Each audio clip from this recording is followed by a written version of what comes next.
आदाब, दो रुख में आपका इस्तकबाल करते हैं। मैं हूं आपके साथ सना वारिस। 2022 में होने वाले यूपी असेंबली इंतखाबात से कबल जिला पंचायत सदर का चुनाव काफी अहम माना जा रहा है। इस चुनाव में बीजेपी ने अपना परचम लहराते हुए 65 सीटें जीती हैं, तो वहीं सिर्फ 5 सीटों पर समाजवादी पार्टी ने जीत दर्ज की, जबकि लोकदल, आजाद उम्मीदवार और जनसत्ता दल को एक एक सीटें मिली हैं, जिसके बाद रियासत में ना थमने वाली सियासत जारी रही। और वहीं हमने देखा कि कई मकामात पर हंगामा भी हुआ।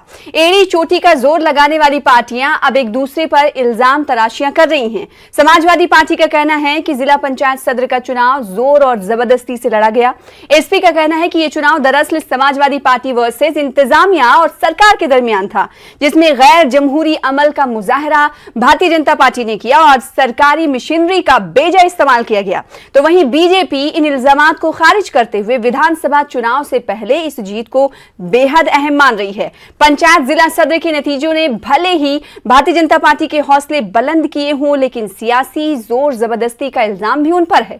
यहां पर यह बात भी वाजे कर देना जरूरी है कि जिला पंचायत रुकन चुनाव में समाजवादी पार्टी ने बाजी मारी थी। यूपी असेंबली इंतखाबात की दहलीज पर मुनक्किद हुए जिला पंचायत सदर के चुनाव में जीत के क्या है माने, जानेंगे दो सियासी पार्टियों से उनका रुख। प्रोग्राम दो रुख में सबसे पहले दो खास मेहमानों का तारुफ करा दें। हमारे दरमियान आलोक अवस्थी साहब, जो कि तर्जुमान है भारतीय जनता पार्टी से, हमारे दरमियान मौजूद हैं, आपका इस्तकबाल करते हैं। साथ ही साथ एक और खास मेहमान हमारे दरमियान मौजूद है, राजकुमार भाटी साहब, सीनियर लीडर हैं समाजवादी पार्टी के, आपका भी इस्तकबाल करते हैं अपने खास प्रोग्राम में। आलोक अवस्थी साहब, आपके पास मैं आऊंगी सबसे पहले, क्योंकि जब भारतीय जनता पार्टी ने परचम लहराया तो उस दरमियान हमने कई अखबारों के हेडलाइंस देखे जिसमें लिखा था कि जीत के लिए भारतीय जनता पार्टी ने चला हर दांव के माने भारतीय जनता पार्टी क्या निकाल रही है और आपके नजदीक इसके माने क्या है? इस पर क्या है आपका रुख? देखिए, भारतीय जनता पार्टी के पास एक ईमानदार नेता है देश में, जिसका नाम है नरेंद्र मोदी, जो एक चाय बेचने वाला, एक पिछड़ी जाति से आने वाला नेता आज देश का प्रधानमंत्री है, जो लगातार गरीब कल्याण की योजनाओं को चला रहा है। उन्हीं के अनुसरण करते हुए हमारे प्रदेश के मुख्यमंत्री योगी आदित्यनाथ, जो बेहद ईमानदार हैं, लगातार जनता के बीच में दौड़ रहे हैं, बराबर जनता के लिए कार्य कर रहे हैं और प्रधानमंत्री मोदी जी की चलने वाली जो गरीब कल्याण की योजना है उसको जमीन तक पहुंचा रहे हैं। तो जिसका कारण है कि हम लगातार 2 लोकसभा के चुनावों में हम लगातार भारी बहुमत से जीते हैं, विधानसभा के चुनावों में हम भारी बहुमत से जीते थे। आलोक साहब, लेकिन आप इस सवाल का जवाब नहीं दे पा रहे हैं जो मैंने पूछा। आ रहे हैं, मैं आपको बता रहा हूं, चूंकि समाजवादी पार्टी अभी बताएगी कि हमने जो है धनबल से जीत लिया, हमने जो है ताकत से जीत लिया। तो ये सारे चुनाव जो है जनता लगातार पिछले 5 साल से जिताती चली आ रही भारतीय जनता पार्टी को।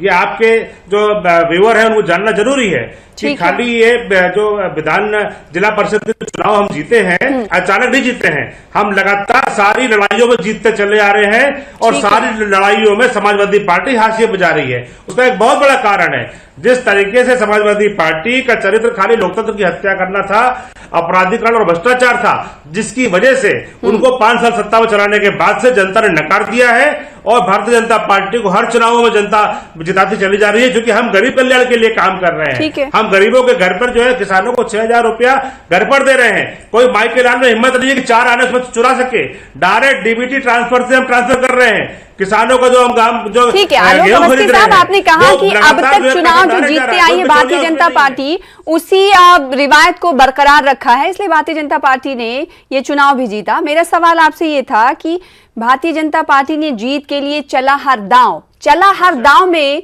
आपको क्या दिखता है? इस पर आपका रुख क्या है? अगर अखबारात ऐसा लिखते हैं तो पार्टी क्या सोचती है इसको लेकर? देखिए, सरकार के किए हुए कामों को हम जनता के बीच में लेकर के जा रहे हैं, यही हमारी सबसे बड़ी नीति रही है। हम जनता के बीच में बराबर काम कर रहे हैं।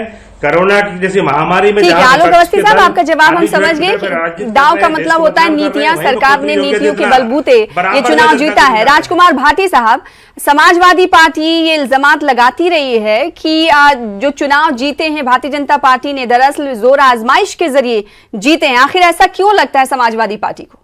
देखिए, पहली बात तो आलोक जी ने कहा कि हमारी नीतियां अच्छी हैं, सरकार जन कल्याण के काम कर रही है, गरीबों की मदद कर रही है, इसलिए हमने चुनाव जीता। तो मैं उन्हें याद दिला दूं कि जिसमें जनता की वोट पड़ी थी, जिस चुनाव में जब सदस्यों का चुनाव हुआ था जिला पंचायत का, उसमें जनता की वोट पड़ी थी। जनता ने तो हमें 812 सदस्य जिताए थे समाजवादी पार्टी के, और भारतीय जनता पार्टी के कुल 603 जीते थे, जबकि सत्ता का थोड़ा बहुत दुरुपयोग उसमें भी होता है, सत्ता का असर उसमें भी रहता है। तो जनता ने तो आपको चुनाव हरा दिया। अब ये जो चुनाव हुआ है, तिकड़म का, बाहुबल का, पैसे का, धनबल का चुनाव है। ये जो राजनीति के बारे में थोड़ा सा भी जानता है, सना जी थोड़ा सा भी जानता है, वो सब जानते हैं कि जिला पंचायत सदस्यों का चुनाव सीधे जनता द्वारा होता है, उसका अर्थ जनमत होता है। और जब चेयरमैन का चुनाव होता है तो उसमें तमाम तिकड़म, झूठ, फरेब, धमकी, धौंस, पैसा, लालच, डराना, मुकदमे दर्ज करना, ये सब भारतीय जनता पार्टी ने किया। सदस्यों के अपहरण कर लिए गए, प्रत्याशियों को उठा लिया गया, प्रत्याशियों को पुलिस ने धमका धमका के पार्टियां बदलवा दी, पर्चे वापस करा दिए, फर्जी औरत खड़ी करके पर्चा वापस कराने की कोशिश की गई। जब भेद खुल गया तो उसे छिपा दिया गया। तो ये तमाम शीशे की तरह साफ दिखाई दे रहा, सड़क पर हुआ है सब कुछ। हम आरोप नहीं लगा रहे, हम तो सच्चाई बता रहे हैं। जो सच्चाई है वो बता रहे हैं कि भारतीय जनता पार्टी इतना नीचे गिर गई अपने कुछ चेयरमैन बनाने के लिए, जिला पंचायत अध्यक्ष बनाने के लिए, और ये केवल 6 महीने के लिए बने हैं। 6 महीने बाद जनता इन्हें धूल चटा देगी। उत्तर प्रदेश में समाजवादी पार्टी की सरकार होगी। राजकुमार भाटी साहब, अभी ऐसा हुआ, आपके दौरे हुकूमत में भी जिला पंचायत के सदर का इंतखाब हुआ था, उस वक्त आपकी पार्टी जीती थी, तो क्या ये माना जाए उस वक्त भी ऐसा ही धन बल का प्रयोग किया गया होगा जैसे कि आपने कुछ देर पहले अभी कहा? देखिए सना जी, बहुत ईमानदारी के साथ मैं फिर दोहराता हूं, सदस्यों का चुनाव जनता करती है, चेयरमैन के चुनाव में, अध्यक्ष के चुनाव में तमाम तिकड़में होती हैं। अगर हमने, वही तो मेरा आपसे सवाल है कि आपकी सरकार में भी उस वक्त ये तमाम तिकड़म जिसको आप बोल रहे हैं उस वक्त हुआ था, ऐसा होता रहा है, ये रिवायत रही है, तो आपकी सरकार में भी ऐसा हुआ होगा? अगला सेंटेंस में वही तो बोलने वाला था, जो आपने पूछा मैं वही तो बोल रहा हूं। अगर हमने किया था तो भारतीय जनता पार्टी को विरोध दर्ज करना चाहिए था या मीडिया को उठाना चाहिए था। ये तो मीडिया और भारतीय जनता पार्टी बताए, हमने तो पूरा फेयर चुनाव कराया था। आलोक अवस्थी साहब, आप पर वही आरोप, वही इल्जामात लग रहे हैं कि आपने जोर जबरदस्ती के जरिए, जबकि अवाम का रुख कुछ और ही था इन इंतखाबात में, लेकिन जोर जबरदस्ती के साथ आपने 65 सीटें हासिल कर ली। देखिए सना जी, समाजवादी पार्टी बहुत जल्दी भूल जाती। जब आपने उसने प्रश्न किया कि क्या आपने भी ऐसा ही किया था, तो वो तुरंत जो बोले नहीं, हम तो बिल्कुल जो है दूध के धुले हुए हैं, हम तो हमारे समय में रायमराज चल रहा था। 36 निर्विरोध अध्यक्ष समाजवादी पार्टी की सरकार जब थी तो इन्होंने जबरन करवाए थे। हमारे जो सांसद है कन्नौज में जबरन रात के 2:30 बजे दे गई थी और हमारे कैंडिडेट को गायब कर दिया गया था। ऐसे कई वो थे। अभी बलिया में इनके एक जिला पंचायत के अध्यक्ष जीत गए हैं। उन्होंने किस तरीके से ब्राह्मणों को गालियां दी हैं, मां बहन की गालियां दी है, बेटियों की गालियां दी है, आज पूरा चैनल सारे दिखा रहे हैं। आपके चैनल ने भी दिखाया है किस तरीके से समाजवादी पार्टी एक जिला पंचायत अध्यक्ष उनके चुनाव जीत गया, तो किस तरीके से जाति विशेष को जो है विशेष रूप से वोट लेने के तो ब्राह्मण चाहिए, कहेंगे हम परशुराम की मूर्ति लगवाने जा रहे हैं, हम ये करने जा रहे हैं, और ब्राह्मणों को खुलेआम समाजवादी पार्टी झंडा लेकर के लोगों ने गालियां दी हैं।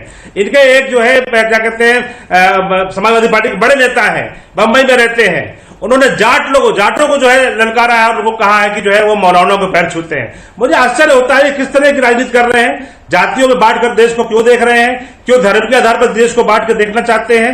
जनता के बीच में आप जनता के बीच में जाइए, आपको बताना चाहिए कि हम सत्ता में आएंगे तो हम जनता के लिए क्या करेंगे। आप खाली भारतीय जनता पार्टी को गाली दे रहे हैं, भारतीय जनता पार्टी के सपोर्टर्स को गाली दे रहे हैं, उनके नेताओं को गाली दे रहे हैं। तो गाली देने वालों को जनता बिल्कुल हाशिए पर रखती है, जैसे अखिलेश यादव को हाशिए पर रखा हुआ है। इस एक भी चुनाव अखिलेश यादव को जीतने नहीं दे रही, उनकी पार्टी छिन्न-भिन्न हो रही है।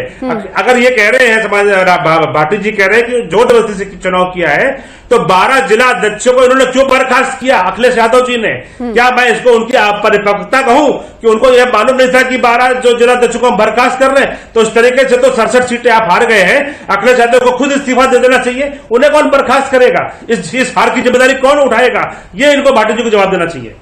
भाटी साहब देखिए, जिलाध्यक्षों को मैं बदलना, नए जिलाध्यक्ष बनाना, पुराने हटाना, इस सतत प्रक्रिया चलती रहती है। आपकी पार्टी में भी चलती है, हमारी में भी चलती है। इस तरह के प्रश्न आप पूछेंगे, हमारा अंदरूनी मामला है, हम किसे अध्यक्ष बनाएंगे किसे नहीं बनाएंगे। लेकिन मुझे आलोक अवस्थी जी की उस बात पर बहुत हंसी आई कह रहे हैं कि ये तो जातियों की राजनीति करते हैं, जातियों पर। जो पार्टी चुनाव के समय जाति सम्मेलन करती है, बाकायदा लखनऊ में जाति सम्मेलन किए जाते हैं लोकसभा चुनाव के दौरान, उसमें मुख्यमंत्री और उप मुख्यमंत्री शामिल होते हैं। जो पार्टी 2 उप मुख्यमंत्री केवल इसलिए बनाती है कि उन्हें ब्राह्मणों को और पिछड़ों को साधना है, उन्हें संतुष्ट करना है। जो पार्टी राष्ट्रपति पद का प्रत्याशी घोषित करते समय प्रेस कॉन्फ्रेंस करके प्रत्याशी की जाति बताती है, जो पार्टी प्रधानमंत्री की जाति बताती है, कहती है ओबीसी हैं, वो पार्टी जातिवाद का आरोप लगा रही है। हमारे नेता का कोई भी भाषण उठा के पढ़ लें, हमारा घोषणा पत्र पढ़ लें, हम धर्म और जाति के आधार पर कभी घोषणाएं नहीं करते, हम धर्म और जाति के नाम पर कभी वोट नहीं मांगते। हम समाजवादी हैं, हम गरीब और अमीर के बीच की खाई को कम करना चाहते हैं, उनकी दूरी को कम करना चाहते हैं, सबको सुविधाएं देना चाहते हैं, हम सांप्रदायिक सद्भाव चाहते हैं देश में, हम लेकिन दिलचस्प बात यह है कि तमाम जो सियासी पार्टियां, सिर्फ समाजवादी पार्टी की नहीं, भारतीय जनता पार्टी की भी, दिगर भी पार्टियों की अगर बात कर ली जाए, जब वो कैंडिडेट उतार रहे होते हैं तो जाति की बुनियाद पर ही क्वेश्चन को देखकर उतार रहे होते हैं। और बड़ी दिलचस्प बात यह है कि सियासी पार्टियां इससे इनहराफ करती हैं। आलोक अवस्थी साहब, यूपी जिला पंचायत सदर का चुनाव सिर्फ जिला पंचायत सदर के चुनाव तक ही सीमित नहीं है, इसके माने निकाले जा रहे हैं 2022 में होने वाले इंतखाब को लेकर। हालांकि आपके हौसले बुलंद हैं, लेकिन तारीख और रिवायत ये भी रही है कि जिसकी सरकार रहती है उसकी जिला पंचायत तो रहती है, लेकिन आगे आने वाले चुनाव जो है वो उसके लिए बहुत मुश्किल भरे होते हैं और उस चुनाव से निकल पाना बहुत मुश्किल होता है। तो 2022 के लिए भारतीय जनता पार्टी का प्रेडिक्शन क्या है? देखिए, ये आप उन दलों पे ये लागू होता है जो जमीन से और जनता से जुड़े हुए नहीं होते हैं। अच्छा। और मात्र जिला पंचायत के अध्यक्षों के चुनाव जो है धन बल से या अपने सरकार के बल पे करा लेते हैं। हम लगातार चुनाव जीतते आ रहे हैं। हमारा 4.5 साल का जो रिकॉर्ड है, आप उसमें 2 लोकसभा के चुनाव हो चुके हैं, 2 लोकसभा का चुनाव हो चुके हैं, विधानसभा का चुनाव हो चुका है, नगर निगम का चुनाव हो चुका है, सहकारिता का चुनाव हो चुका है, उपचुनाव हो चुके हैं विधानसभा के, और यहां तक के जिला पंचायत अध्यक्षों के चुनाव हो चुके हैं। तो क्या किसी भी चुनावों में क्या जनता के साथ जोरदस्ती करी गई है? क्या जनता हमारी आज विजिलेंट है? आज आपके इलेक्ट्रॉनिक मीडिया, प्रिंट मीडिया के माध्यम से जनता एक चीज जानती है कि कौन उनके बीच में काम कर रहा है, और उसका नतीजा वो बराबर दे रहे हैं। आप देखिए, केंद्र की सरकार में मोदी जी को दोबारा जनता ने दिया, दोबारा वोट किसने दिया? 5 साल लगातार उन्होंने जनता के बीच में काम किया और पहले से अधिक वोट भी दिया, पहले से अधिक सीटें भी मिली हमको, और हम पूर्ण बहुमत सरकार केंद्र में भी चला रहे हैं। तो उसी तरीके से हमको यहाँ पे भी दिया है। हालांकि हमको असदुद्दीन अवैसी ने चैलेंज किया है कि जो है वो हमको योगी जी को उतार फेंकेंगे। योगी जी को आखिर क्यों इतना लोग नफरत करते हैं? योगी जी को नफरत इसलिए करते हैं क्योंकि उन्होंने धर्मांतरण पर रोक लगाई है, क्योंकि जो है उन्होंने जो है वो राम मंदिर के आंदोलन के बनाने के पक्षधर रहे हैं, कि क्या उन्होंने जो है जो ये लफ्ज याद करके जो जिस तरीके से धर्म परिवर्तन करवाया जा रहा था उसके खिलाफ उन्होंने करी है। राजकुमार भाटी साहब, आलोक अवस्थी साहब का ये कहना है कि जीत का जो रिकॉर्ड शुरू हुआ, भारतीय जनता पार्टी ने दर्ज करना शुरू किया, वो अब थमेगा नहीं, चाहे 2022 हो या 2024 हो। देखिए, भारत में पहला चुनाव 1952 में हुआ देश की आजादी के बाद। 1952 से और आज तक 2021 तक सारे चुनावों का अगर रिकॉर्ड देखें तो भारतीय जनता पार्टी के चुनाव हारने के ज्यादा रिकॉर्ड है। भारतीय जनता पार्टी लोगों को गुमराह करके इस बार सत्ता में आ गई है। कुछ मीडिया हाउस खरीद कर, कुछ अखबारों को खरीद कर, अगर झूठी बातें उठाकर, अब आलोक अवस्थी जी खुद गुमराह करने की कोशिश कर रहे हैं उत्तर प्रदेश की जनता को। कह रहे हैं ओवैसी ने हमें चुनौती दी है। आपत्ति है इन्हें आप मीडिया को मत कहिए, मीडिया बिकाऊ नहीं है। यही मीडिया आपके बारे में भी लिखती है, यही मीडिया जो है हमारे बारे में भी लिखती है। कृपया मीडिया को पे अपना दोस्त मत उतारिए, अपने नेतृत्व की बात करिए। मेरा आपसे आलोक अवस्थी जी, मैं अपने विचार रखूंगा। आप मुझे धौ सुना दें, धमकाए नहीं। मैं जो मुझे अच्छा लग रहा है मैं वो विचार रखूंगा। आपने कुछ मीडिया धमका नहीं कर रहा है, आप मीडिया को क्यों दोषारोपण देते हैं? अरे आलोक जी, मुझे बोलने तो देंगे आप। एक सेकंड बोलने दीजिए भाई, वो अपनी बात रख रहे हैं, सबको अपनी बात रखने का हक है, इज़हार राय की आजादी है। हाँ, देखिए, ये किस तरह लोगों को गुमराह करते हैं, किस तरह फर्जी मुद्दे बनाते हैं। अब इन्होंने कहा कि ओवैसी ने हमें चुनौती दी है। जो ओवैसी कुल 100 सीट लड़ाने का ऐलान कर रहे हैं, वो भी गठबंधन में 50 प्रत्याशी वो खुद तय नहीं कर पाएंगे। 50 प्रत्याशी नहीं है उनके पास 403 विधानसभा के लिए, उनसे इन्हें चुनौती है।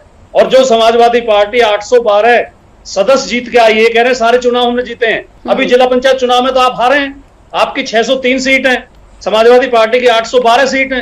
तो जनता ने तो आपको चुनाव हरा दिया, आईना दिखा दिया। विधानसभा के कई उपचुनाव आप हारे हैं, तो आप निश्चिंत रहिए, इस बार जनता समझदार हो चुकी है, आपके झूठे मुद्दों में नहीं आएगी, फर्जी मुद्दों में नहीं आएगी, धर्म और जाति के मुद्दे नहीं चलेंगे, आप लोगों को गुमराह नहीं कर पाएंगे। जनता विकास पर वोट देगी। जो अखिलेश यादव ने 5 साल के अंदर शानदार विकास के कार्य उत्तर प्रदेश में किए, अस्पताल बनाए, कॉलेज बनाए, यूनिवर्सिटी बनाई, सड़कें बनाई, मेट्रो चलाई, बच्चों को लैपटॉप दिए, कन्या विद्या धन दिया, समाजवादी पेंशन दी, 100 डायल दी, एम्बुलेंस दी, उन मुद्दों पर चुनाव होगा। ये फर्जी जो आलोक अवस्थी साहब, जो आप पे इल्जाम लग रहे हैं भारतीय जनता पार्टी पर कि जोर जबरदस्ती से ये चुनाव जीता गया है, तो क्या आपको नहीं लगता कि पार्टी को इस जानिब भी देखना चाहिए कि 812 के साथ जीत दर्ज की थी समाजवादी पार्टी ने, तो लोगों के जहन में तो सवाल ये उठेगा, और अगर ये इल्जामात लगाए जा रहे हैं तो ये लाजमी भी है।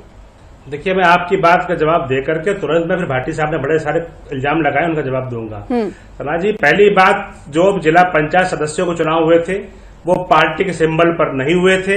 हमने पहले भी कहा था कि हमारे बहुत से कैंडिडेट जीते हैं, जिसका परिणाम जिला पंचायत प्रत्याशी घोषित किए थे, ऑन रिकॉर्ड आपने प्रत्याशी जो है विलाप करते रहे, हमें फर्क नहीं पड़ता है। मेरा इतना कहना है। भाटी जी, अपने बारे में बोल लीजिएगा, अभी तो आप मुझे ज्ञान दे रहे थे, थोड़ा सा सभ्यता दिखाइए। देखिए, समाजवादी पार्टी लगातार चुनाव में क्यों हार रही है? भाटी जी ने बहुत सारे काम गिना दिए। अगर आपने इतने काम दिए करवाए थे तो जनता ने आपको क्यों 44 सीटों के पीछे पहुंचा दिया? भारतीय जनता पार्टी को 325 सीटें विधानसभा में क्यों दे दी? आपके कराए हुए कामों के बाद ही तो चुनाव हुआ था। आपके किए हुए कामों की तो परीक्षा जो है जनता ने आपको रिजल्ट दिया था, 325 सीटें जिताई थी, और उसके बाद आपको जो है नगर निगम चुनाव में खाता नहीं खोलने दिया। उसके बाद लोकसभा का चुनाव 2019 में हुआ, उसमें भी आपके किए हुए कामों को किसने नहीं देखा? सिवाय सभा का मूल चरित्र जो है वो लोकतंत्र की हत्या करना है, अपराधीकरण करना है और भ्रष्टाचार फैलाना है। ये आपका मूल चरित्र है। आपके नेता केवल ट्विटर के ऊपर चिड़िया उड़ाते रहते हैं खाली। अखिलेश यादव अधिकारियों को देख लेने की धमकी देते हैं, अभी भी उनका दम नहीं गया है। मुझे लगता है कि आप मुंगेरी लाल के सपने देख रहे हैं। मेरे सवाल का भी जवाब दीजिएगा आलोक अवस्थी साहब। समझ जाएंगे ये किसानों के सवाल का जवाब ही नहीं है इनके पास। मैं आपके सवाल मैंने शुरू में दे दिया। समाजवादी पार्टी की सरकार में 2016 में 7 लाख मीट्रिक टन खाली गेहूं की सरकारी खरीद हुई थी 2016 में अखिलेश यादव सरकार में।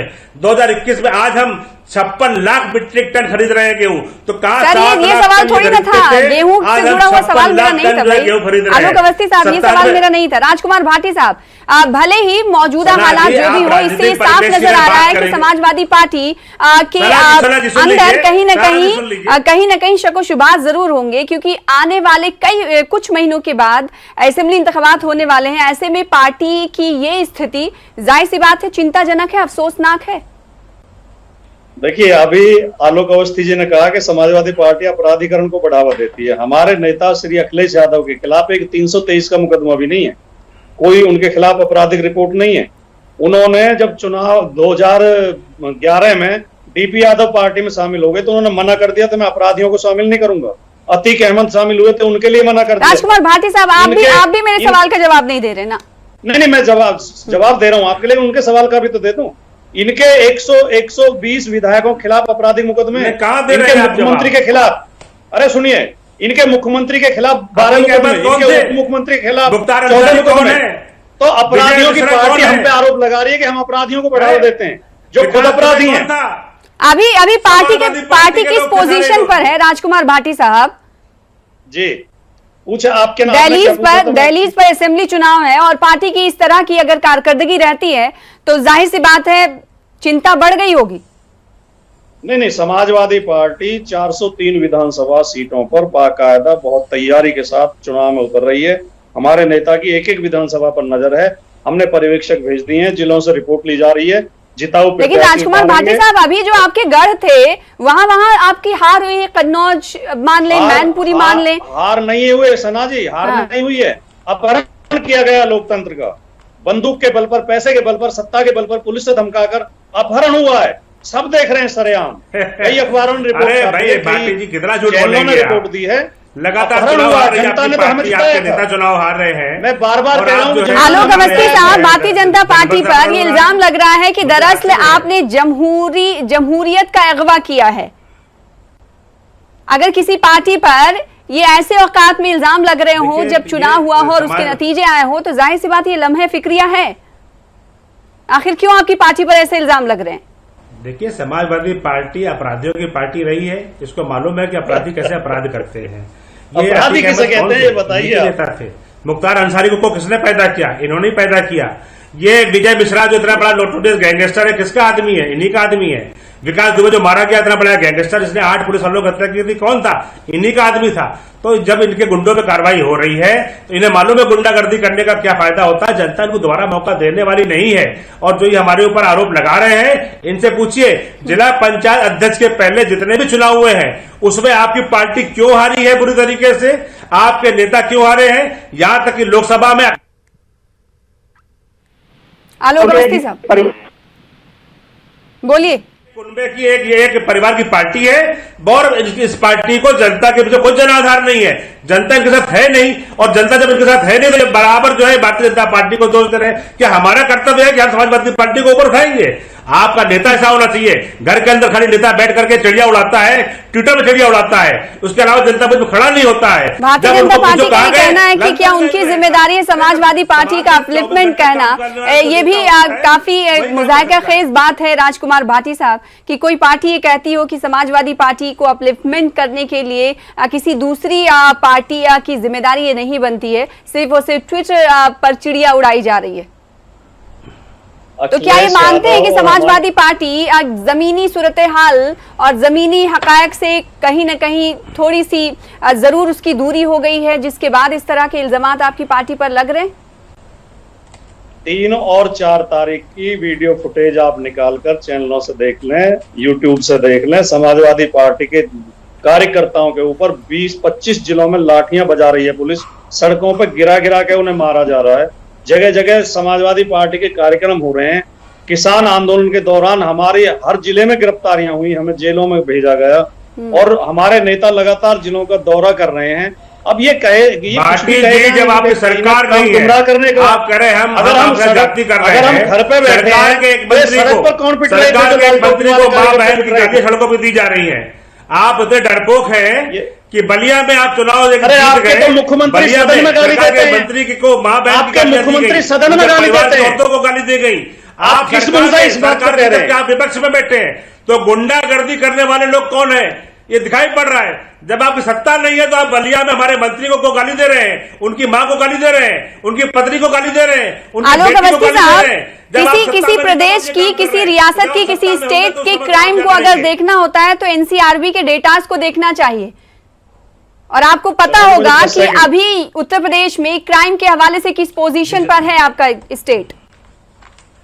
सना जी मैं थोड़ा बोलना चाहता हूँ। हाँ भाटी साहब, मेरा सुझाव है आलोक अवस्थी जी को। आलोक जी कृपया क्राइम के आंकड़े में मैं बता देता हूँ आपको। ठीक है, नहीं मेरा बस एक आपको सुझाव था, 68% की एक सुझाव था, एक सुझाव था, की गिरावट आई है, एक सुझाव था भाई। खवातीन के खिलाफ तशद्दुद ज्यादा है उत्तर प्रदेश में, 51% गिरावट आई है, दहेज मृत्यु में 9% गिरावट आई है, बलात्कार में 33% गिरावट आई है, 150 से अधिक अपराधी मारे गए हैं। ठीक है, अब एनसीआरबी का डेटा आप पढ़ते रहेंगे। ठीक है राजकुमार भाटी साहब, जवान हमारे शहीद हुए इनके मुकाबले। देखिए आलोक अवस्थी हिंदी का शब्दकोश उठा के, आलोक अवस्थी जी करोड़ से अधिक संपत्ति अपराधियों को जब्त करी है हमने। आलोक अवस्थी जी आप हिंदी का शब्दकोश उठा के गुंडा शब्द का अर्थ ढूंढ लें कि गुंडा किसे कहते हैं। गुंडा उसे कहते हैं। राजकुमार भाटी साहब, अब समाजवादी पार्टी को मुतहर्रिक होने की जरूरत है। नहीं, समाजवादी पार्टी हरकत में है, ऑलरेडी हरकत में है। समाजवादी पार्टी पूरी तरह सक्रिय है। समाजवादी पार्टी हर जिले में सक्रिय है, हर जिले में सम्मेलन हो रहे हैं। लेकिन नतीजे तो ऐसे नहीं दिखाई देते ना राजकुमार भाटी साहब। अभी हमने पिछले जो कोरोना की लहर चली मार्च अप्रैल में, उससे पहले 50 जिलों में प्रशिक्षण शिविर किए कार्यकर्ताओं के, 50 जिलों में, जिन्हें खुद श्री अखिलेश यादव जी ने संबोधित किया। अब ये ना इन्हें दिखाई ना दे रहा हो, अच्छी बात है, गुमराह रहे हैं ये। ठीक है, भारतीय जनता पार्टी पर इल्जामात लगते रहे। समाजवादी पार्टी कहती है कि वो गुमराह करने की सियासत करते हैं, और उधर अगर भारतीय जनता पार्टी की बात करें तो उनकी जानिब से भी ये कहा जाता है कि समाजवादी पार्टी लोगों को गुमराह करने की कोशिश करती रही है। अब बेहद शुक्रिया अदा करना चाहेंगे, वक्त की कमी है, आप दोनों खास मेहमानों का अपना अपना मौक़िफ़ रखने के लिए, स्टैंड रखने के लिए। फिलहाल इसी के साथ मुझे